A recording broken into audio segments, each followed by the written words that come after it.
نؤمن به ونتوكل عليه ونعوذ بالله من شرور أنفسنا ومن سيئات أعمالنا من يهد الله فلا مضل له ومن يضلل فلا هادي له أشهد أن لا إله إلا الله وحده لا شريك له وأشهد أن محمدا عبده ورسوله لا نبي بعد.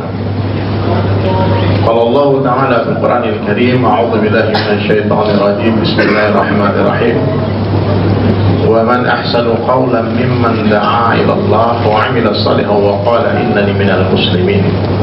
وقال النبي صلى الله عليه وسلم في حديث قدسي عن أبي الدرداء رضي الله عنه يقول سمعت أبو القاسم صلى الله عليه وسلم يقول إن الله قال يا عيسى إني باعث من بعدك أمة إن أصابهم ما يحبون حمد الله وإن أصابهم ما يكرهون تسبوا والصبروا ولا حلم ولا علم كيف يكون هذا الأم ولا حلم ولا علم يا رب؟ قال الله تعالى أعطيهم من حلمي وعلمي أو كما قال رسول الله صلى الله عليه وسلم.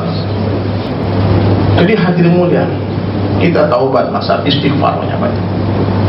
Yakin kita tak lagi sama Allah, yakin sama jumlah kita banyak. Terus kenapa kalau kita banyak? Bukankah itu cerita 3 peperangan telah diceritakan oleh Allah Ta'ala hadirin mulia sempurna di dalam Al-Quran. Perang Badar kita sedikit Pak, 313 orang tak punya senjata. Sahabat-sahabat lagi lapar bulan puasa menghadapi ribuan orang kafir dengan senjata lengkap. Siapa yang menang? Kita yang menang. Kenapa? Allah berikan nusrah ghaibiyahnya. Allah hantarkan ribuan malaikat hadir mulia menolong para sahabat. Kenapa? Mereka sempurna yakinnya kepada Allah dan Rasulnya. Tak satu pun sunnah Nabi yang mereka tinggalkan, tak satu pun perintah Nabi yang mereka selisihi. Yakinnya sempurna. Sahabat katakan, ya Rasulullah, aku pulang sebentar, aku ambil pedangku.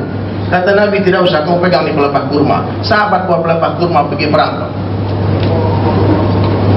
Banyak nggak pakai sendal. Tapi sahabat waktu itu hati mereka penuh dengan kecintaan kepada Allah. Tauhid sempurna, tak ada kesyirikan sedikit pun. Semua arahan Nabi mereka taati.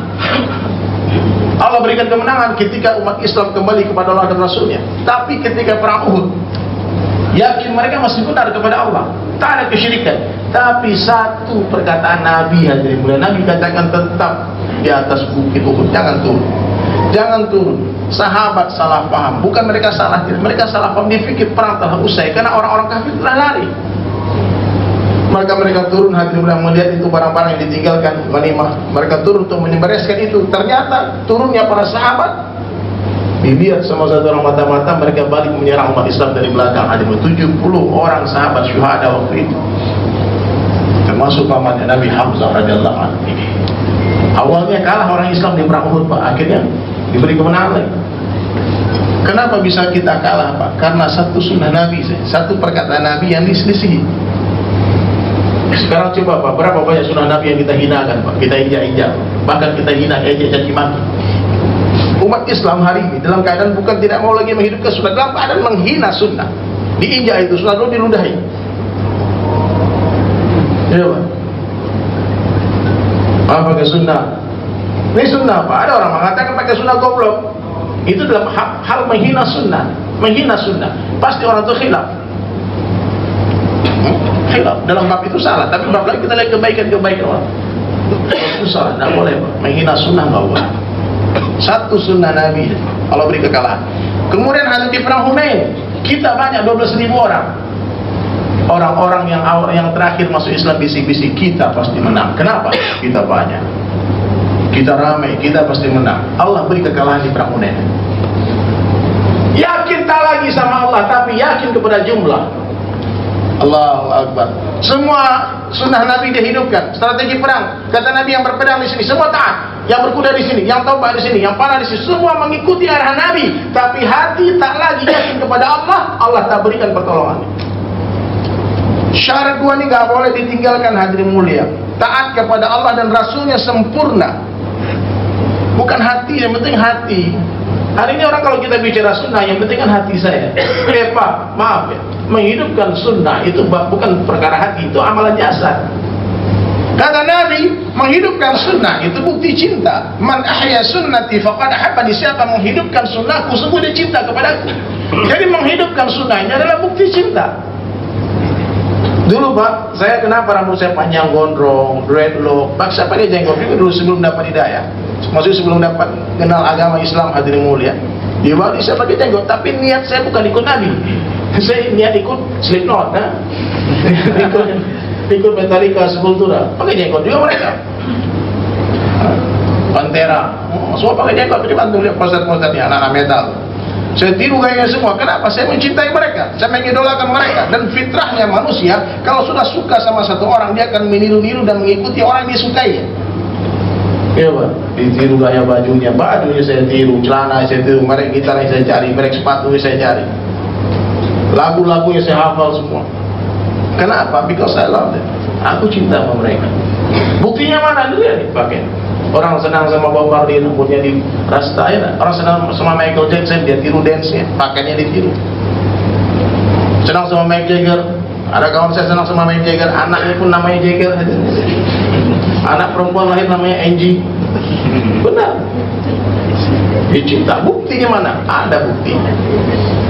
Nah sekarang hadirin mulia, kalau kita tanya, bapak-bapak semua cinta sama Nabi, mana suara iman? Cinta nggak sama Nabi? Cinta. Buktinya mana? Hah? Ada Pak, ini sunnah saya Pak. Meskipun kita tak mampu menghidupkan sunnah 100%, tolong jangan tinggalkan 100% Bang. Amalkan semampunya. Ayo Pak, dibuka matanya Pak. Saya lihat sudah ada yang mau tertidur nih. Saya mau wabillahi taufiq wal hidayah.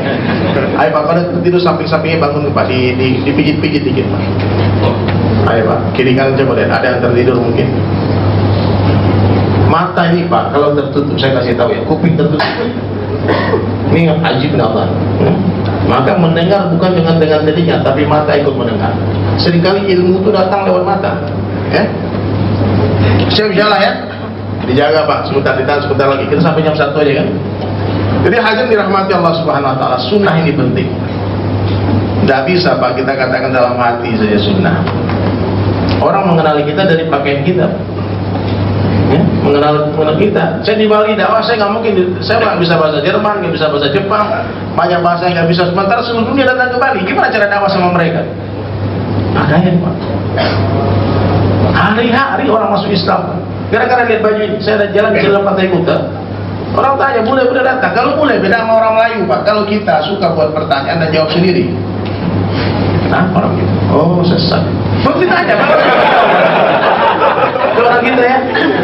Tapi kalau boleh dia tanya, kita bayun dia. Sifat mereka tabayun. Dia bilang, kenapa kamu pakaian kayak gini? Why do you wear like this? Are you Taliban?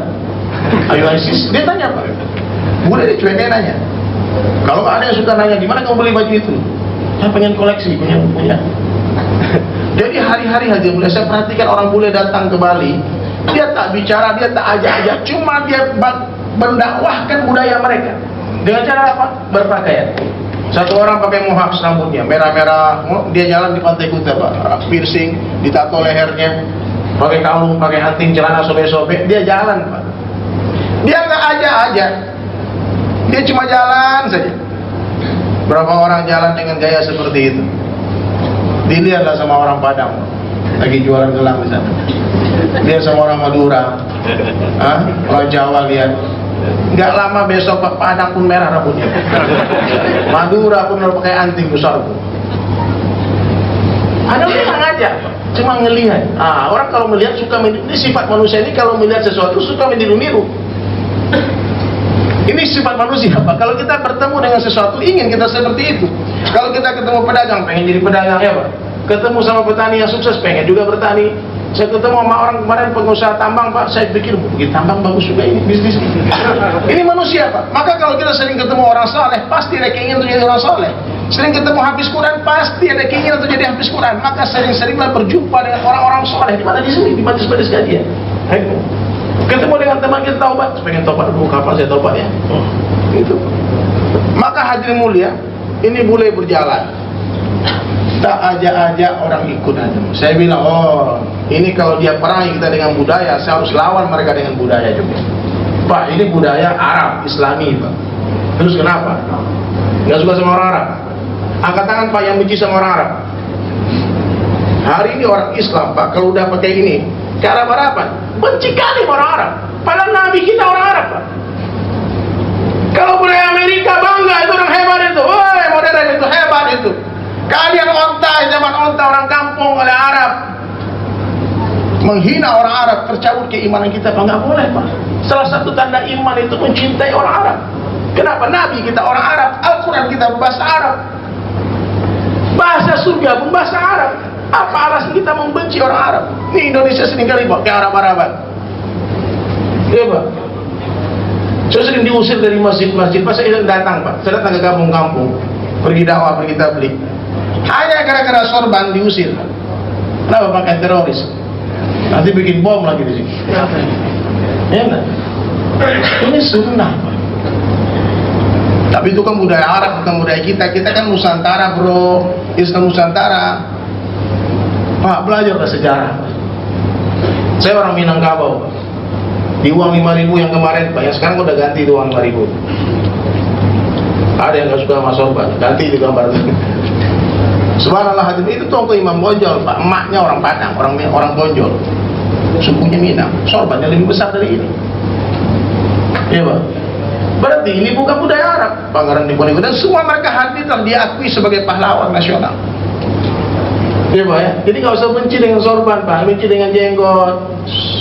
Kalau tak mampu amalkan, dia tanpa harus menghina. Ini dalilnya banyak. Tadi lagi ketemu postingan Pak, oh itu kayak orang Hindu tuh, sorban sufi, bid'ah. Ada Pak, benci kali. Jadi hadir mulia, sunnah ini banyak, kurang lebih 18.000 jenis sunnah Nabi. Kalaupun kita tak mampu menghidupkan sunnah 100%, tolong jangan tinggalkan 100%, amalkan semampunya. Yang tak mampu kita amalkan, istighfar. Ya, maka perlu ilmu. Perlu ilmu. Nabi ajarkan sempurna kehidupan 24 jam, dari ujung rambut, ujung kaki, bangun tidur, tidur lagi. Nabi ajarkan sunnah sirah Nabi, bagaimana kehidupan Nabi, surah Nabi, penampilan Nabi. Ini sunnah apa? Bersih zaitun rambut sunnah. Ada hadisnya semua. Makai cilak sebelum tidur, itu sunnah. Ya Pak. Ketahuan, oh kayak matamu kenapa hitam-hitam? Kayak mata panda. Oh bodo amat. Itu sunnah.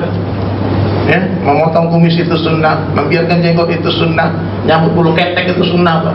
Jangan gondrong-gondrong ketek Pak. Waktu Nabi kotok ketek gondrong.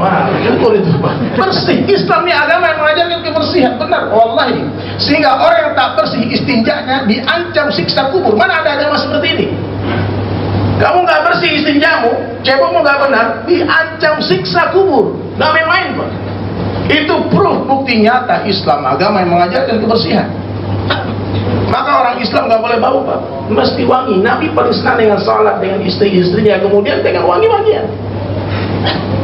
Dulu kalau Rasulullah SAW berjalan di satu jalan, satu Makkah Madinah, tahu pasti Rasulullah baru saja melewati jalan ini. Kenapa? Wangi tubuh beliau tinggal di jalan itu. Sama kayak kita Pak. Maksudnya musim bulan datang tadi. Baunya ketinggalan. Maka bersih-bersih Pak ya. Rasulullah SAW manusia sempurna, insan kamil Pak. Manusia sempurna, 100 akal yang Allah ciptakan, 99 akal Allah berikan kepada Rasulullah SAW. Satu dibagi untuk seluruh manusia, termasuk seluruh Nabi. Wajah yang terindah yang pernah Allah ciptakan adalah wajahnya Rasulullah SAW. Rambut yang terindah, rambutnya Rasulullah, ada di museum. Nabi itu rambutnya gondrong, panjang rambut Nabi. Jadi gondrong itu sunnah. Benar. Hadis paling sahih, betul-betul tidak ada satu ulama yang mendhaifkan hadis gondrongnya Nabi. Seluruh orang mengatakan Nabi itu rambutnya panjang, indah. Bayangkan Pak, bawa pedang, naik kuda, rambutnya bawa angin. Wah, kebayang indahnya Nabi SAW. Keringat Nabi lebih wangi dari kasturi. Nabi bersiwak hari-hari, bersiwak. Meskipun mulut beliau wangi, tapi tetap bersiwak. Ini kita udah nggak jelas bau mulut Pak, nggak mau bersiwak. Oh, siwak itu kan zaman onta bro. Zaman dulu kan nggak ada Pepsodent, nggak ada close up, nggak ada sikat gigi Pak. Sampai hari kiamat itu kayu miswak tak akan pernah sama nilainya dengan pasta gigi modern. 2 rakaat dengan siwak lebih baik daripada 70 rakaat tanpa siwak. Kau pernah dengar hadis itu? Ummahatul Mukminin Aisyah mengatakan, kalau saya melihat Nabi mau datang masuk ke rumah saya intip Nabi Dan saya lihat Nabi memakai siwak seakan-akan dia akan makan itu siwak, mewangikan mulut. Ya Pak, kalau sayang sama istri antum Pak, pakai siwak, ya beli nanti. Saya bawa itu, pas saya bagi-bagikan. Lupa. Tapi lain kali ya, kalau nanti kita bawa insya Allah. Pakai siwak. Orang bule Pak, baru temukan siwak tahun lalu. Saya baru lihat iklannya itu, orang bule di restoran di jalan pakai siwak, di Facebook saya lihat. Dan judulnya apa? We found it. Dia bilang kami temukan. Ini ketinggalan zaman Pak. Kita udah 1400 tahun yang lalu, dia baru temukan kemarin. Itu fadilah siwak luar biasa Pak, luar biasa. Orang-orang kalau kerasukan setan Pak, ini teman saya tukang ruqyah, dia bawa siwak, dipukul-pukul di siwak Pak, itu kabur-kabur setan jin Pak. Ampun om itu. Nanti kalau ada orang ini Pak, antum pukul-pukulkan siwak. Benar itu, nggak main-main. Itu kenapa? Itu sunnah. Di setiap sunnah ada nur.